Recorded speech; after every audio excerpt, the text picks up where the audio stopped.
요한일서 말씀을 우리가 함께 읽고 있습니다. 사도 요한이 이 편지를 쓰게 된 시기가 1세기 말엽이다 하겠습니다. 80년대 후반 그리고 90년대 초반 정도 되고 이때로부터 조금 시간이 지나서 이제 마지막 그가 썼던 서신이 요한계시록입니다. 로마 사회의 기독교가 퍼져가면서 로마의 어떤 질서와 혼란을 가중시킨다 하는 그런 여러 이유들을 들어 그리스도인들을 박해하는 일들이 있었다 하는 것은 이제 1세기 후반, 이미 중반 때 한 번 있었죠. 로마의 황제였던 네로가 그리스도인들을 로마 도시의 방화범으로 몰아서 그리스도인들을 잔혹하게 핍박하는 일이 있었습니다. 그때의 그 핍박도 상당히 거센 그런 핍박이 있었던 일이고, 그때 이후로 이제 두 번째 로마의 큰 박해가 바로 이 도미티누스라고 하는 우리에게는 도미티안으로 알려져 있는 이 황제가 다스리던 때에 있게 됩니다. 이때의 그 규모와 정도는 훨씬 더 컸다고 합니다. 그러니까 주한 64년경 네로가 기독교인들을 박해할 때 그때도 극심했는데 그때는 시기적으로 이렇게 짧았어요. 짧은 시기 안에 많은 그리스도인들이 순교를 당하고 치욕스럽게 죽음을 당한 일이 있었고 80년대 이제 주한 80년대 후반으로부터 90년대 초반 중반에 이른 시간에 이 도미티안 황제가 다스릴 때는 더 긴 시간 동안 더 조직적으로 국가적으로 그리스도인들을 박해하는 그런 시기에 있었다 알려져 있습니다. 바로 그러한 시기에 기록된 성경이 바로 이 요한 서신이고 그 마지막에 기록된 성경이 바로 요한계시록입니다. 신약 성경으로도 역사적으로 가장 마지막에 기록된 성경이죠. 그래서 당시에 이 기독교가 처해졌던 상황은 굉장히 힘겨운 상황이었다 하는 것이 잘 알려져 있는 그런 상황이었어요. 외부적으로는 로마 제국의 조직적인 박해가 그리스도인들에게 미칩니다. 우리가 소위 그 초기 기독교 역사에서 카타콤이라고 하는 지하 묘소죠. 이렇게 강한 이런 안반이 아니라 여기 도구들을 사용할 수 있는, 그러나 또 흙도 아니고 그래서 그런 데를 파가지고 그리스도인들이 박해를 피해서 지하 묘소 같은 곳에 이렇게 미로같이 길을 만들어서 그곳에서 살면서 많은 박해를 견뎠던 시간들이 상당히 긴 시간 동안 계속됐던 겁니다. 바로 그러한 시기죠. 외적으로는 예수 믿는 것 때문에 잡히면 죽음을 당하고 말할 수 없는 수모와 수치 가운데서 죽음을 당해야만 했던 시기, 또 내부적으로는 당시에 헬라 사상이라고 하는 게 유입이 되면서 소위 신플라톤주의라고 하는 이런 사상이 들어와요.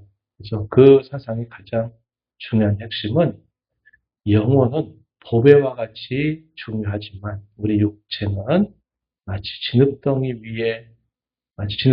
같은 그런 모습이 바로 우리 육체다. 그래서 이데와 세계와 현상 세계를 구분해서 이데와 세계는 우리가 소위 말하는 가장 이상적인 세계, 현실 세계는 그에 비하면 아주 질적으로 보잘것없는 그런 세계로 나누어서 이런 이원론적인 사고가 들어오게 돼요. 그것이 기독교 비슷한 사상과 접목이 되면서 이단이 초대교회 때부터 들어왔다 하는 겁니다. 그래서 그 이단의 대표적인 성격이 소위 영지주의라고 하는 이단이 들어왔다고 했어요. 이 영지주의는 소위 종교적 엘리트주의를 추구하는 신앙입니다. 자신들이 특별한 구원에 이르는 지식을 가진 사람은 그것으로 인하여 구원을 받게 되고 그의 구원은 그의 보배와 같은 영혼이 그의 구원을 받게 되면 그 진흙덩이와 같은 육체는 잠깐 우리가 머물고 있는 감옥 같은 곳이기 때문에 이것은 이런 이상에 비하면 아무것도 아니다. 보잘것없는 것이다. 이런 식의 사고를 가진 겁니다. 그래서 영혼은 소중하지만 육체는 아주 보잘것없는 것처럼. 그래서 육체적인 삶에 대해서는 가치를 부여하지 않는 겁니다. 그러다 보니까 어떤 일들이 일어나느냐. 종교적인 그런 잘못된 사고가 퍼지고 또 신자들의 삶은 육체에 대한 삶에 대해서는 아무런 관심을 두지 않는 겁니다. 그래서 어떻게 살아도 괜찮다는 거예요. 우리의 보배와 같은 영혼의 구원을 받으면 그만이다. 이런 생각을 했던 겁니다. 그러다 보니까 도덕적인 방관, 또 방임, 도덕적인 쾌락, 윤리적인 타락 이런 것들에 대해서도 아무렇지 않게 생각을 하는 거죠. 그러한 이런 사고들이 기독교 공동체 안에 들어오게 되면서 또 교회의 근간을 흔들어 버리죠. 예수님의 인성을 인정하지 않아요. 왜? 몸이라고 하는 것은 진흙구덩이 같은 거, 영혼의 감옥 같은 것이기 때문에 그 우리를 구원하신다는 그분이 우리와 같은 이런 육체를 입고 온다는 것 자체가 수치스럽고 스모스러운 겁니다. 그래서 그리스도의 인성을 부인하는 거예요. 그런데 사도 요한은 이 서신의 초도부터 무엇입니까? 우리가 눈으로 봤고, 우리가 귀로 들었고, 우리의 손으로 그분을 다 만졌다. 그분은 태초부터 계신 생명의 말씀이시다. 내가 이 편지를 여러분들에게 쓰는 것은 세 가지 정도의 목적이 있다. 분명히 밝혔죠? 1장에서 두 가지를 말했어요. 너희가 우리와 그리스도로 말미암아 사귐이 있기를 내가 다시 너희에게 확인하기 위해서 편지를 썼다. 이 그리스도와의 친교와 사귐을 통해서 충만한 기쁨이 여러분들에게 있기를 기대하면서 내가 이 편지를 썼다. 이렇게 표현했습니다. 그리고 오늘 우리가 있는 2장의 앞부분에서 다시 한번 또 하나의 목적을 밝혀주기를 너희가 죄를 범하지 않게 하려 합니다. 이것을 밝혀주는 겁니다. 그래서 어제도 우리가 그 말씀을 나눴지만 우리 주님과 교제하고 인격적으로 사귄다 하는 것은 그 사귐을 통해서 얻는 충만한 기쁨이 있는 것이고 또 그것은 우리로 하여금 더 이상 죄 가운데 살 수 없게 한다는 것은 당연한 이치다 하는 겁니다. 영지주의자들이 들어와서 육체의 삶은 아무것도 아니다. 그것은 우리의 가치로서 말할 것이 아니다. 그렇게 가르치면서 이 도덕적인 방종과 타락에 대해서 아무런 말을 하지 않는 것은 이것은 기독교 복음과는 아무런 상관이 없는 것이다. 이렇게 말해주고자 하는 겁니다. 오늘 본문에서 그 사실 중에서 마지막 세 번째 목적, 죄를 범하지 않는 것. 이것은 당연히 하나님과 사귐이 되면 그분을 닮아가듯이 그분이 빛이시고 빛의 자녀가 된 모든 성도는 빛된 자녀로서 사는 것이고 그분의 본성이 거룩하다. 우리가 말할 때는 우리도 역시 그의 본성을 닮아가는 것이 마땅한 일인데 그것이 바로 죄를 멀리하는 삶이고 죄를 범하지 않는 삶이다. 이렇게 말해주고 있는 겁니다. 사도는 말하기를 예수님께서 이 땅에 오셔서 우리에게 행하신 그 일, 그리고 그는 우리에게 참된 대언자, 혹은 보혜사가 되신다. 이렇게 말했습니다. 1절 하반절에 만일 누가 죄를 범하여도 아버지 앞에서 우리에게 대언자가 있으니 곧 의로우신 예수 그리스도시라. 그분이 우리 가운데 오신 것은 우리의 죄를 위해서 우리의 죄를 대속하시기 위해서 또 우리의 죄를 변호하시기 위해서 우리에게 오셨다 하는 사실을 말해주는 겁니다. 그분은 우리의 죄를 위한 화목제물로 오셨고 우리만 위할 뿐 아니라 온 세상의 죄를 위하여 이 땅에 화목제물로 오셨다. 이렇게 표현을 합니다. 그래서 이 죄를 떠나고 거룩한 삶을 산다고 하는 것은 두 가지의 극단적인 위험을 우리가 다 피하는 것이라고 그랬어요. 하나는 이런 무율법주의나 반율법주의를 가르치는 영지주의자들, 죄에 대하여 방관하고 아무렇게나 살아도 그건 아무런 문제가 안 된다라고 말하는 율법을 완전히 초월해서 율법을 멸시하고 무시하고 사는 이러한 방관주의도 아니고 반대로 우리가 빛 가운데서 우리는 완전해질 수 있다라고 말하는 소위 율법주의적인 내용들 혹은 완전주의라고 하는 것도 아니다. 우리는 이 땅에 사는 동안 하나님과 교제하고 그분과 사귀면서 그분의 거룩하심을 끊임없이 닮아가는 자로 진행형으로 우리는 살아가는 사람들이다. 이렇게 사도가 말해주고 있다 하는 겁니다. 그래서 사도 요한은 이 죄를 범하지 않는 삶에 대하여 몇 가지 계속적인 당연하고도 필연적인 결론적인 가르침들을 베풀어 주는데 그게 뭐냐면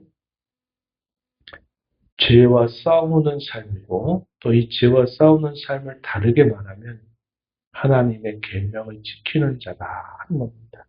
하나님의 율법을 힘써 지키며 사는 것이 곧 이 편지를 쓴 또 하나의 목적이고 우리가 죄를 범하지 않는 길이다. 이렇게 표현을 하는 겁니다. 그래서 계명을 지키는 것 분명히 사도가 강조하고 있는 부분이에요. 또 한편 이것은 어떻게 필연적으로 연결되느냐. 그것은 사랑으로 연결된다는 겁니다.